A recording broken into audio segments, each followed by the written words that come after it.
Hey everybody, this is JDGaming. So for those of you following my channel, you may have noticed that I said I was going to my locals once again, start to go back to my locals starting this weekend, hopefully. So I basically modified that crane deck that I recently worked on, and if you'd like to see basically the updated version, I have it here. It's going to be an informal quick deck profile, kind of like a pre-event type thing. Obviously not a major event, and I haven't been there in a while, so I don't know exactly what to be like citing or what tech to main, but do have this here based on my thoughts, and I'd like to hear your guys' opinions as well, so feel free to share down in the comments, and then I'll update it periodically based on how I perform at the local tournament. So for let's go main deck first, main extra, and then side. So main deck is very similar. We have 2 card troopers, 2 card D, 2 construction trade signal red, 3 crane, 2 effect failure, 2 gores, 2 max C, 1 grand mole, 1 psi blocker, 2 psychic commander, 1 psychic jumper, 1 redox, 3 serene psychic witch, 2 tragoedia, and then for spells we have 1 creature swap, bump to the second one to the side, 3 teleports, 3 MST, 2 Pot of Dichotomy, 3 Duality, a Raigeki, and a Soul Charge for a 40-card main deck. Extra deck is completely unchanged, as you can see here. So here are the Synchros, the Armades, Nitria V Sparkion, Goyo Guardian, Black Rose Dragon, Mistworm, and Leo, the Keeper of the Sacred Tree. And then the Xyz monsters remain the same as well. So we have Ghost Trick Alucard, Mech-Quipped Angineer, Acid Golem of Destruction, Nightmare Shark, Tri-Edge Levia, and Wind-Up Zen Mines for our rank 3s. And then we have Downerd Magician and Mecha Phantom Beast Draco Sack to round out the 15. And then for the side deck, this is basically just stuff that I've put together based on research of upper meta games. So like, I guess you could say the worst case scenarios if I come across, like the most powerful decks, as well as just a little bit of past experience and just what this type of deck will need protection against. So we're going to play 3 copies of Flying Sea. This is basically for Satellar Knights and Burning Abyss. I know Burning Abyss lately are playing enemy controller, which makes this a little harder to resolve, but I feel like between Nitria Beast in this deck and some other, intricacies of this deck, the Flying Sea should actually be pretty useful. I mean, like, I could bring it back with Crane if it dies, so it's still useful there. So 3 Flying Sea.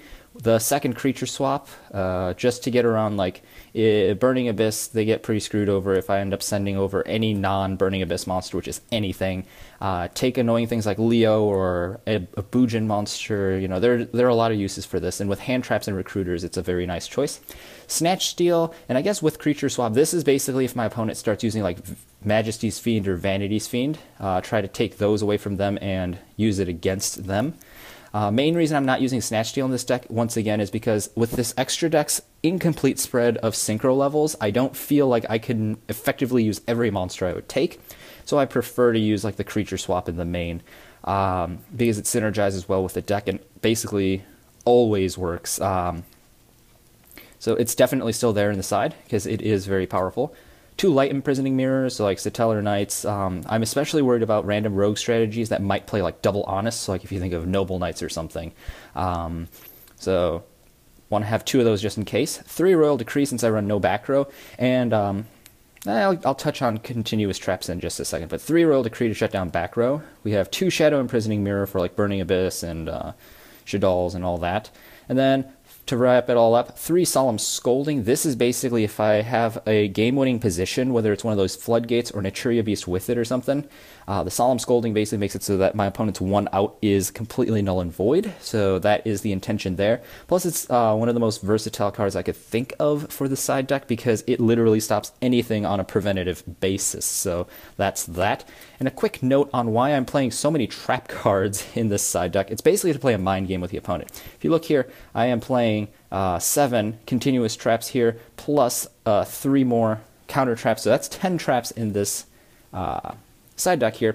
Thing is, because the main runs none, it becomes a logical choice for the opponent to actually side out their Mystical Space Typhoons because, you know, realistically, I could counter-side against them, or I could side against them and they could try anticipating that and counter-side, but even then it's a gamble because if I don't put in traps, they have, you know, 3 more dead cards or whatever. So basically, it's to trick the opponent, and depending on how they respond to that, I'll also be able to gauge a little more into like what type of player they are. Do they think 1, 2, 3 steps ahead, or do they just go for, you know, the most logical choice based on the given scenario? So it gives me a little more control over the opponent, I guess, in terms of siding. And once again, just if they take out MSTs in the logical sense, then these trap cards shouldn't be that vulnerable. And when you set it up behind an Echuria Beast, which you can easily do turn 1 just by drawing a teleport, then you usually have game if your Floodgate is able to control your opponent. So that's my thought on this. It's very likely that some of this stuff will change in the coming weeks as I go to this tournament. Obviously, the people who attend might change. They may change up their strategies, or I just might find some things don't work quite as well as I think that they will. But that's the stuff. That's my basic theory behind some of this. If you want to see the original deck profile that I refined over winter break, you can see that link in the description down below. It's the Psychic Crane deck for January 2015. And once again, if you have any suggestions or comments you'd like to share, then feel free to do that down below. And yeah, I'll keep you guys updated periodically as results come out. So I'm really looking forward to this format and competing once again. So thanks, guys. This is JDGaming, and I'll see you guys next time.